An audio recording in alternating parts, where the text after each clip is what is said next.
Many people have become agnostics because of the supposed conflict between the Bible and science.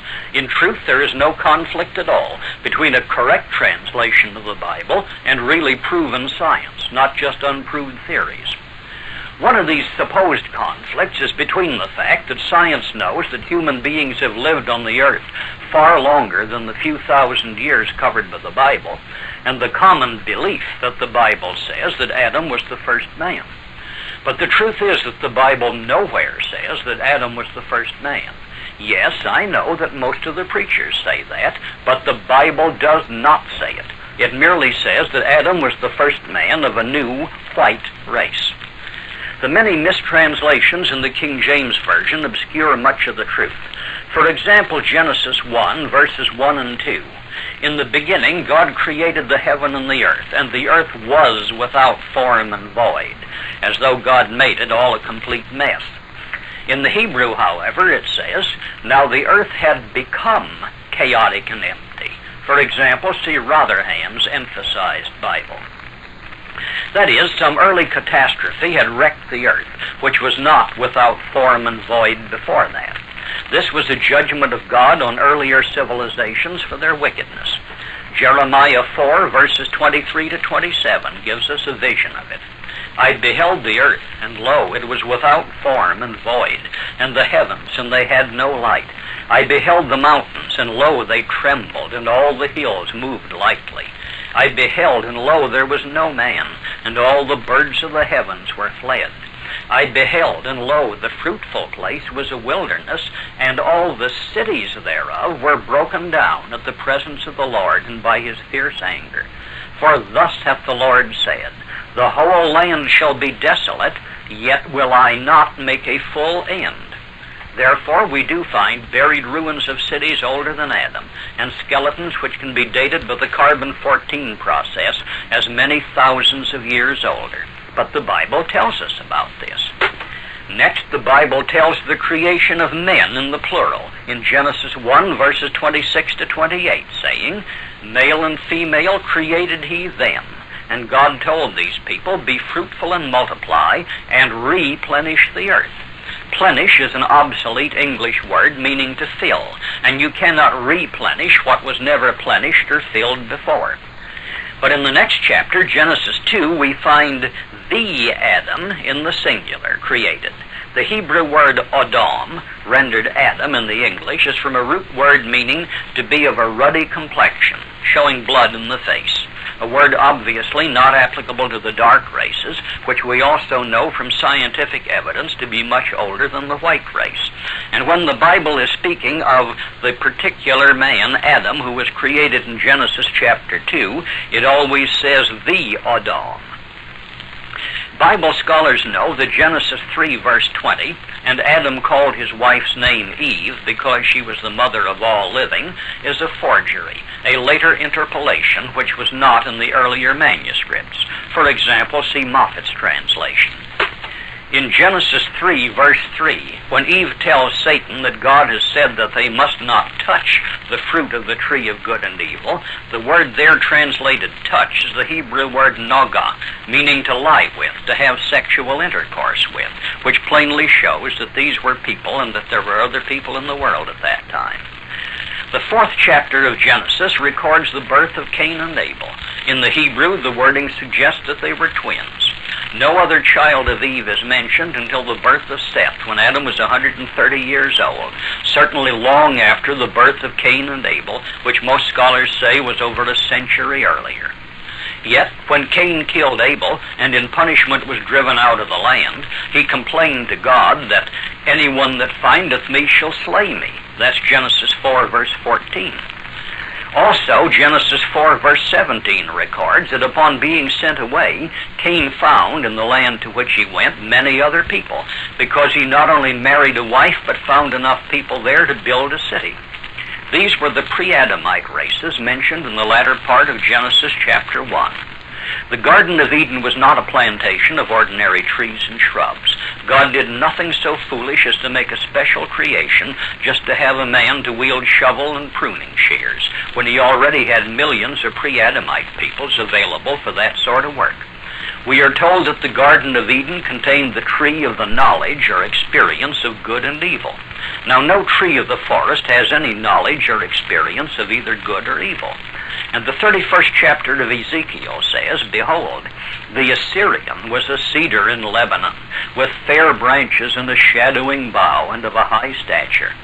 Therefore his height was exalted above all the trees of the field, and his boughs were multiplied, and his branches became long. All the fowls of heaven made their nests in his boughs, and under his branches did all the beasts of the field bring forth their young, and under his shadow dwelt all great nations." The cedars in the garden of God could not hide him. The fir trees were not like his boughs, and the chestnut trees were not like his branches, nor any tree in the garden of God was like unto him in his beauty. I have made him fair by the multitude of his branches, so that all the trees of Eden that were in the garden of God envied him. Obviously, the trees in the Garden of God in Eden were family trees of races and nations who admired and envied the early Assyrian Empire, for an ordinary wooden tree can't envy anybody. These races and nations made up the garden that Adam was to cultivate. That is, Satan had been what we might call the superintendent or governor of this planet, to rule it in obedience to God's will, until he forfeited that position by rebellion against God. Adam was sent to take his place. It was Adam's job to rule the various nations and races of the earth as God's representative here, educating them in God's laws and enforcing obedience to those laws. These other races and nations had been here many thousands of years before Adam. Therefore, the Bible makes it unmistakably clear that we are not all descended from Adam and Eve, for there were other races on earth, already old, already numerous, when Adam was created. And among these other races, there are several who are simply pre-Adamic, and one at least which is satanic. If you will read the 3rd chapter of Genesis, you will notice that immediately after the fall of Adam, when God required them to answer what they had done, God condemned Satan. The word mistranslated serpent here is the Hebrew word nokash, which literally means enchanter or magician. And no doubt Satan, still possessing many of his angelic powers, was able to be an enchanter or magician. It is certain that the one who seduced Eve was no mere scaly snake wriggling along the ground. Yes, I said seduced Eve, for that is what she admitted in the original Hebrew, and Cain was the son of that seduction. The Bible uses the word begat with monotonous regularity in tracing family trees, but the first time the Bible ever says that Adam begat anyone is Genesis 5, verse 3, where it says, "And Adam lived 130 years and begat a son in his own likeness after his image, and called his name Seth." But to get back to Genesis 3, verse 15, God said to Satan, "I will put enmity between thee and the woman, and between thy seed and her seed." The same Hebrew word for seed is used in both cases. Satan was to have just as literal seed or descendants as Eve. God's own word being pledged to this, we must expect to find it actually happening. And we do. Jesus Christ himself tells us of it. In Matthew 13, verses 38 and 39, in explaining the parable of the tares among the wheat, Jesus says, "The field is the world. The good seed are the children of the kingdom, but the tares are the children of the wicked one. The enemy that sowed them is the devil." Again in John 6, verses 70 and 71, Jesus had been talking with his 12 disciples, and we read, "Jesus answered them, Have not I chosen you 12? And one of you is a devil." He spake of Judas Iscariot, the son of Simon, for he it was that should betray him, being one of the 12. And again you should read very carefully the 8th chapter of the Gospel of John, where Jesus told those who hated him, "Ye are of your father the devil, and the lusts of your father ye will do." He was not being vulgarly abusive in either of these cases, for he never resorted to name-calling for abuse. He did call some of them hypocrites, which they truly were, so his statement was precisely accurate. He did call some of them serpents, children of vipers, which again was accurate. Long before this, the children of Satan had adopted the serpent as a symbol or emblem of Satan, and that is why their tradition eventually gave the word Nakash the secondary meaning of serpent, when its original true meaning is enchanter. Jesus therefore was telling them that they were of their father the devil, or serpent if they preferred that word. In this he was simply stating a biological fact with scientific precision and identifying the persons of this ancestry. Whenever someone tells you that the Bible is in conflict with what modern science has proved true, don't you believe it. The things that many preachers teach are in conflict with scientific truth, as we all know. But these preachers are equally in conflict with the Bible. Go back to the Bible, not to any man-made doctrines, and double-check it for accuracy of translation. You will find that what the Bible really says in its original languages is accurate with a precision that our scientists have not yet achieved.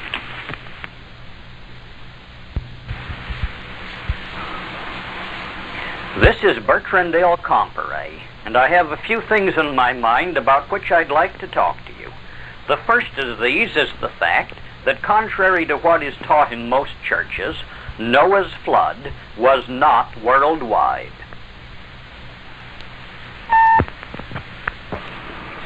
Among the many mistaken and unscriptural notions commonly taught in nearly all churches is the idea that the flood mentioned in the Bible covered all the earth and drowned everybody on earth excepting only Noah and his family, who escaped death by being in the ark. So many churches have firmly insisted that the Bible says this, when there is ample proof that the flood was not worldwide, that they have destroyed the faith of multitudes of people in the Bible, made atheists or agnostics out of hundreds of thousands of people who might have become Christians if they had only been taught the truth about the Bible. Part of this mistaken idea about the flood is due to the many mistranslations found in the commonly used King James Version of the Bible. But also, part of it appears plainly to be false if you merely carefully read even the King James Version. Let's have a look at this. In Genesis chapter 6, we read that God found the people so corrupt that he regretted that he had ever created them, and so he decided to wipe them out by a flood. And he warned righteous Noah of the coming flood, and told Noah to build a great boat or ark in which he and his family might find safety, and where they might preserve a few of each kind of the animals. In chapter 7, it tells how Noah received the final warning that the time was now at hand, and that he should move into the ark. Then it says, according to the King James Version, "And it came to pass after 7 days that the waters of the flood were upon the earth. In the 600th year of Noah's life, in the 2nd month, the 17th day of the month, the same day were all the fountains of the great deep broken up, and the windows of heaven were opened. And the rain was upon the earth 40 days and 40 nights. And the waters prevailed, and were increased greatly upon the earth, and the ark went upon the waters. And the waters prevailed exceedingly upon the earth, and all the high hills that were under the whole heaven were covered. 15 cubits upward did the waters prevail, and the mountains were covered. And all flesh died that moved upon the earth, both of fowl and of cattle and of beast, and of every creeping thing that creeps upon the earth, and every man. And the waters prevailed upon the earth 150 days. And God remembered Noah and every living thing, and all the cattle that was with him in the ark. And God made a wind to pass over the earth, and the waters assuaged. And the waters returned from off the earth continually. And after the end of the 150 days, the waters were abated. And the ark rested in the 7th month, on the 17th day of the month, upon the mountains of Ararat. And the waters decreased continually until the 10th month. In the 10th month, on the 1st day of the month, were the tops of the mountains seen." Now, first let's see what the translators have done to what Moses originally wrote. You remember that the King James Version says that the rain was upon the earth, and the waters increased greatly upon the earth. and that all flesh died that moved upon the earth. But are they right in translating this, the earth? Definitely not. Remember that in Genesis 4:14, when God has driven Cain away in punishment for his murder of Abel, the King James Version quotes Cain as saying, "Behold, thou hast driven me out this day from the face of the earth." So what did Cain do? Climb into his rocket ship and take off for outer space? Of course not. He was not driven from the face of the earth, and he never said so. Only the translators said so. The word Cain used was Adamah, meaning the ground. God had told him that his farming would no longer be successful. So Cain says, "Thou hast driven me off of the ground." And you have probably noticed that Cain's descendants today are not farmers. They run pawn shops and other money-lending institutions. When we come to the 7th chapter of Genesis, where it is talking about the flood, wherever it says that the flood covered the earth, the Hebrew word used in the original writing by Moses was eretz, meaning the land. The flood did cover that particular land where it occurred. That is, it was a local flood which covered one particular region or land, but not the whole earth.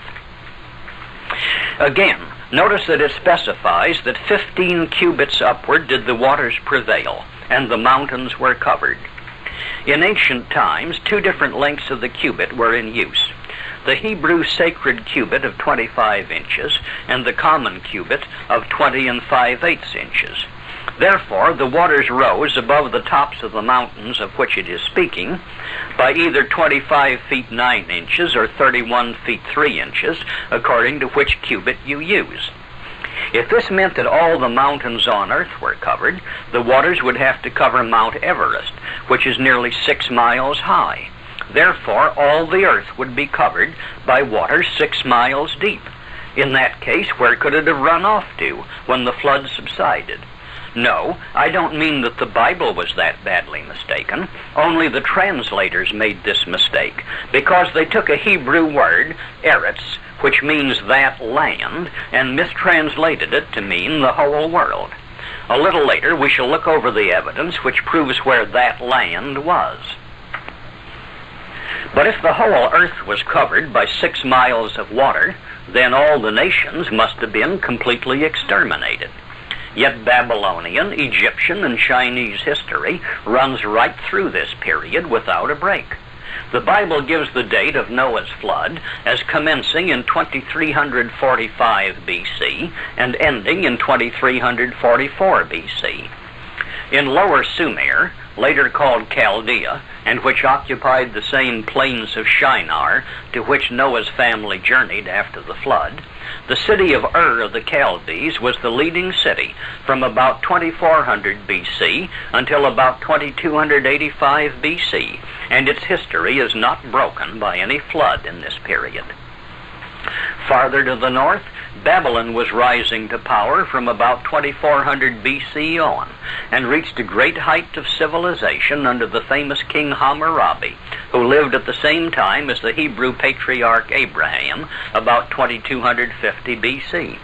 And again, there is no break in this history due to a flood.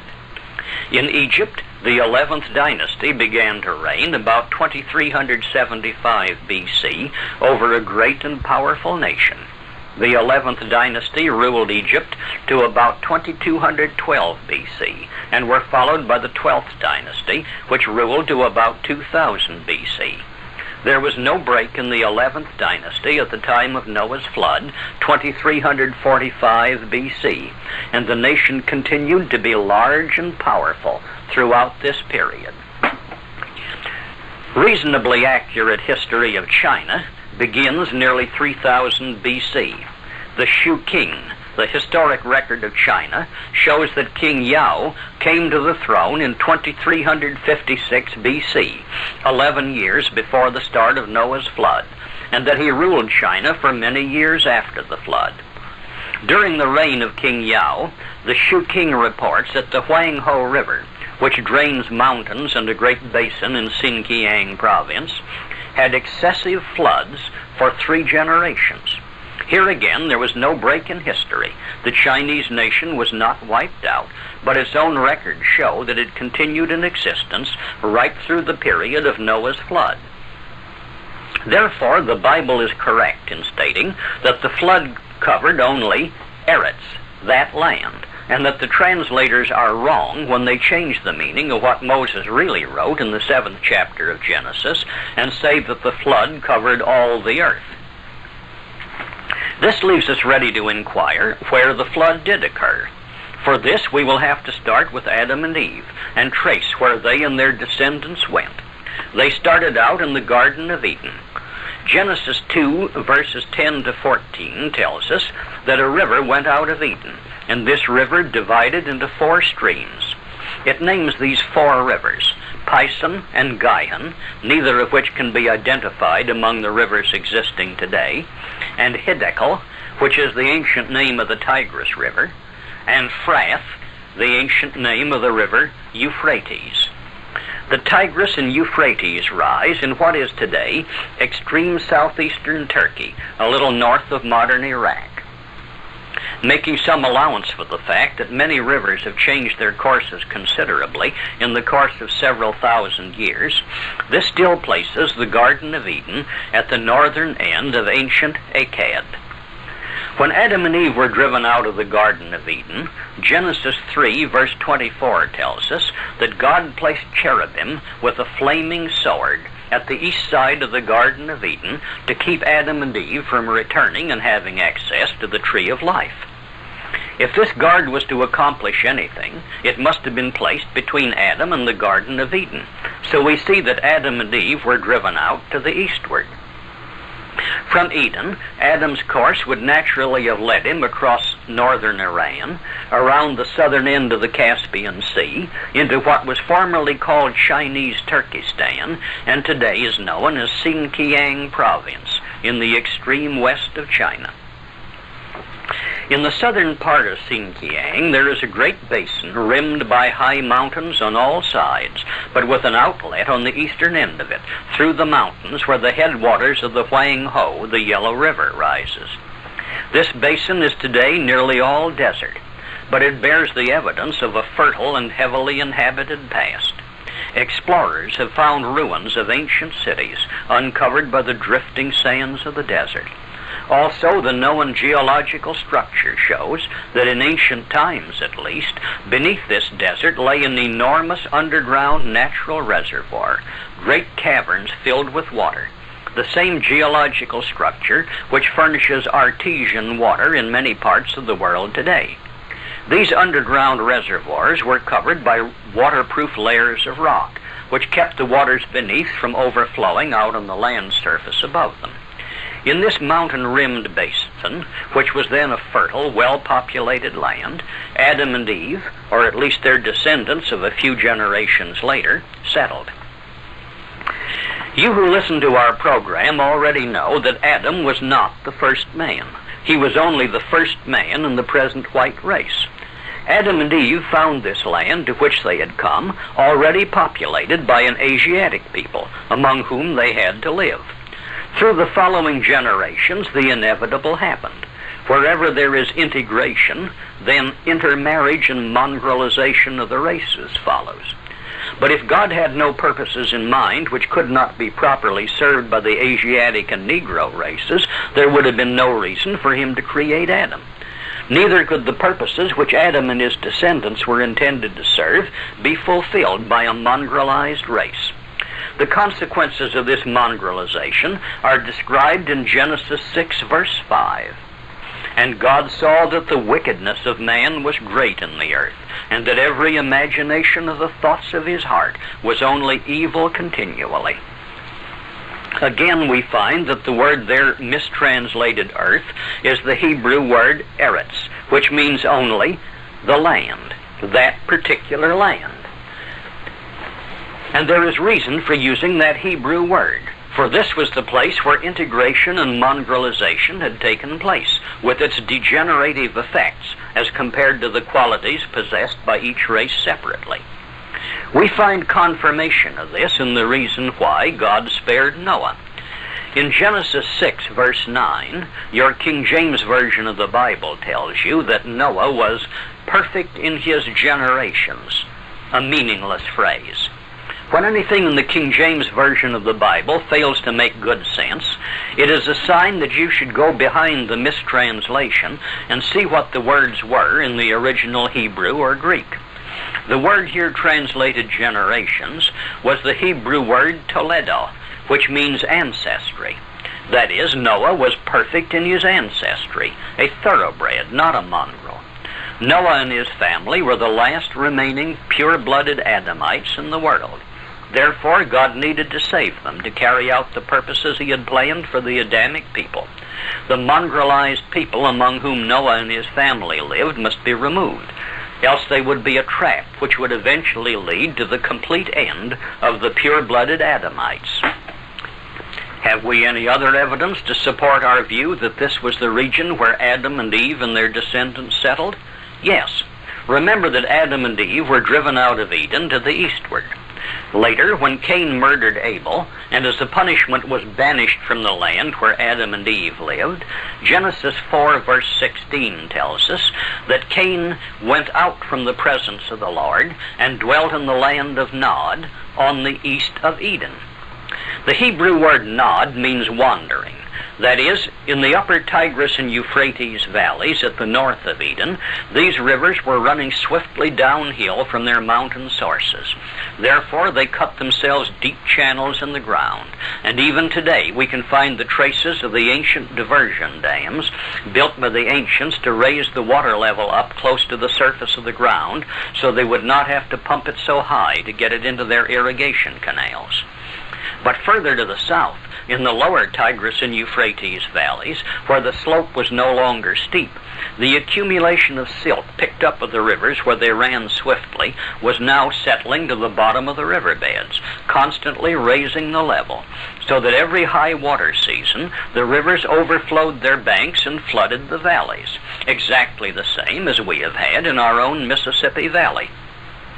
These annual floods washed away the people's houses and sent them fleeing far away to high ground. Therefore, it was correctly called the land of Nod, the land of wandering.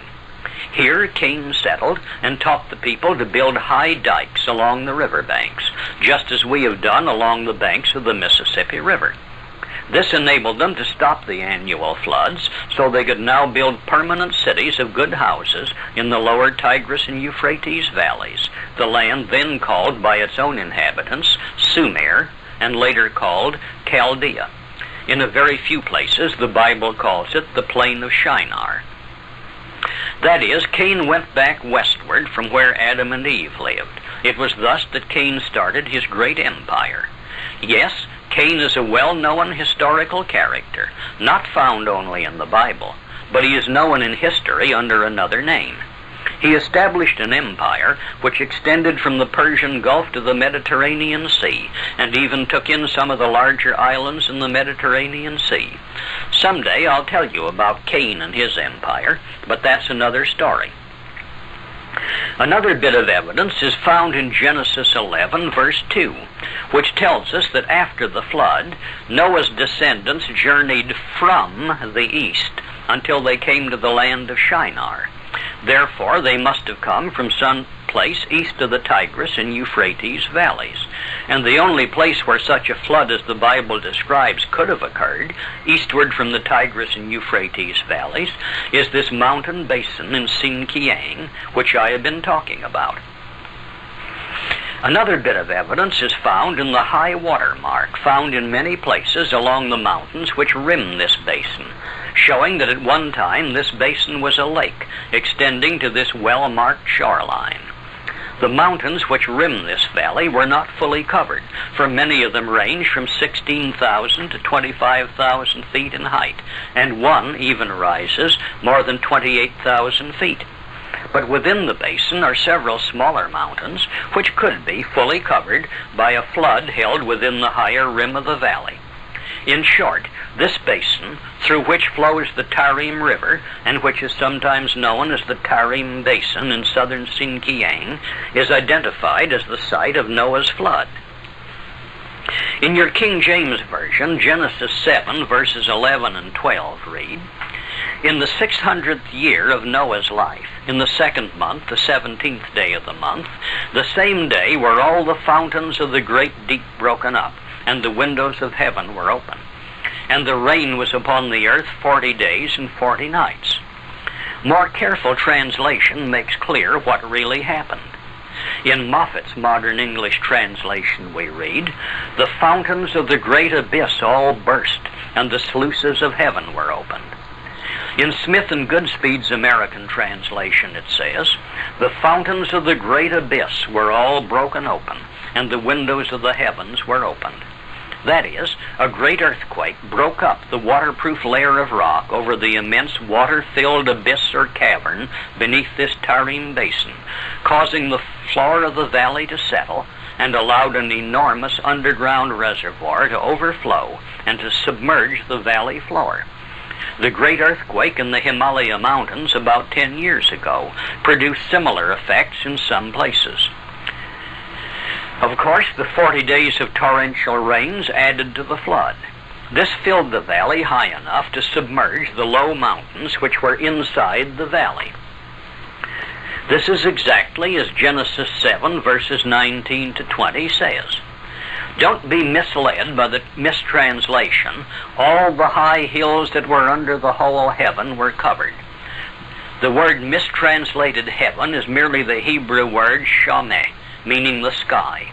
Since this Tarim Basin is somewhat more than 350 miles wide by more than 650 miles long, all the sky visible from anywhere near the center of this valley would cover only this valley, and therefore only those lower mountains which were within the valley itself.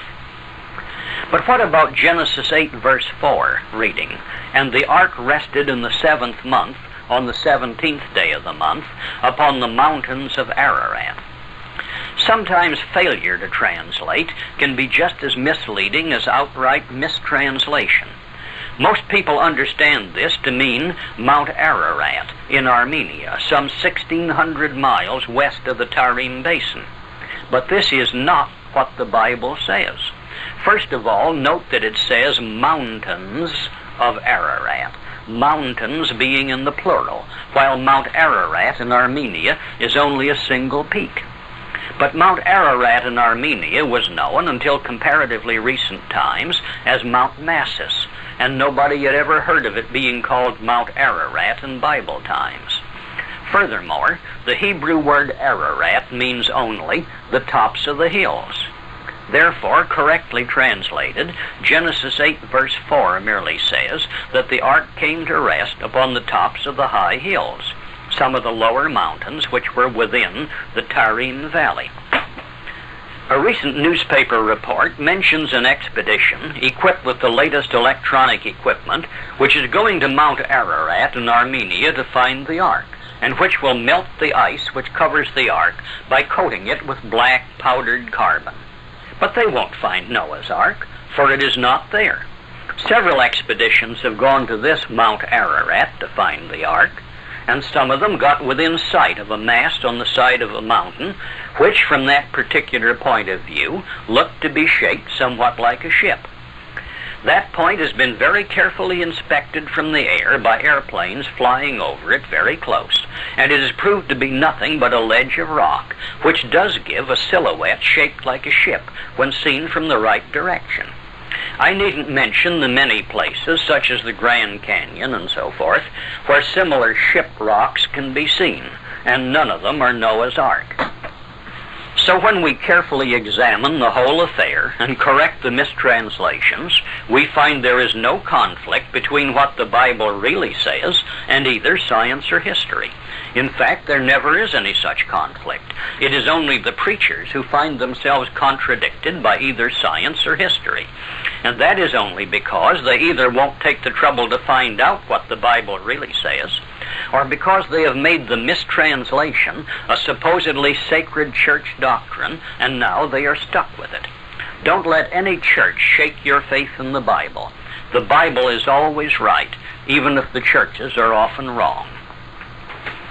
Let us remember another thing. The ancient Chinese historical record, the Shu King, records that during the reign of King Yao, at a time beginning about the date of Noah's flood, the Huang Ho carried excessive floods for 3 generations. Drainage out of the Tarim Basin to the eastward would have been carried off in the Huang Ho River and would account for this.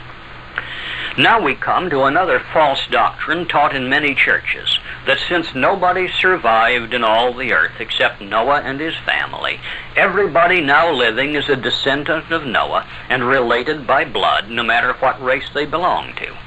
But we have already seen that the flood did not cover the whole earth, but only one valley, about 350 by 650 miles in size.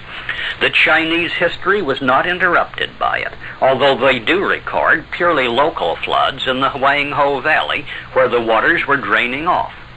We have seen that Egyptian history is not interrupted by the flood, so the continent of Africa was not touched by it, and the Negro race continued unaffected by it. It would be absurd to think that Noah and his wife, both of them being white, could have one white child, one Negro child, and one Chinese child.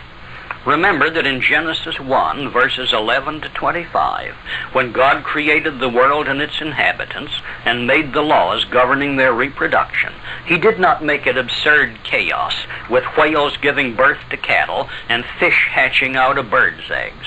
His law, repeated several times for emphasis, is always that each creature must bring forth strictly after his own kind.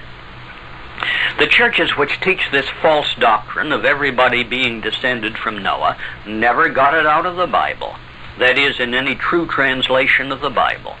As Moses wrote it in the Hebrew language under divine inspiration, the Bible correctly tells that Noah's descendants went out into a world already populated by people who had lived right through the time of the flood and were still going strong. Farrar Fenton's modern English translation gives this correctly. In Genesis 10, verses 1 to 5, we read of the descendants of Noah's son Japheth, and it says, "From these they spread themselves over the sea coasts of the countries of the nations, each with their own language amongst the Gentile tribes." Genesis 10, verse 20 tells of the descendants of Noah's son Ham. These were the sons of Ham in their tribes and languages in the regions of the heathen. Genesis 10, verse 31 completes it. These are the sons of Shem, by their tribes and by their languages, in their countries among the heathen. So never let anybody tell you that the Bible consists of the fables of a primitive people. It is perfectly consistent with all true science and all true history. It is the history of our race, the Anglo-Saxon, Scandinavian, and Teutonic white race. Tonight I've got something a little different in mind. Heretofore I've been talking only about Israel, because we, the Anglo-Saxon, Scandinavian, and Teutonic peoples, are the Israel of the Bible, and the Bible is Israel's book. But tonight I want to take in a still bigger field, the Adamic race. Fully 98% of everything you've ever been told in your churches is false. Most of it told with good intentions because they don't know any better. You've been told, of course, that Adam was the father of the whole human race, and then it was all wiped out except 8 persons, and Noah was the father of the whole human race, Chinaman, Negroes, everybody since then.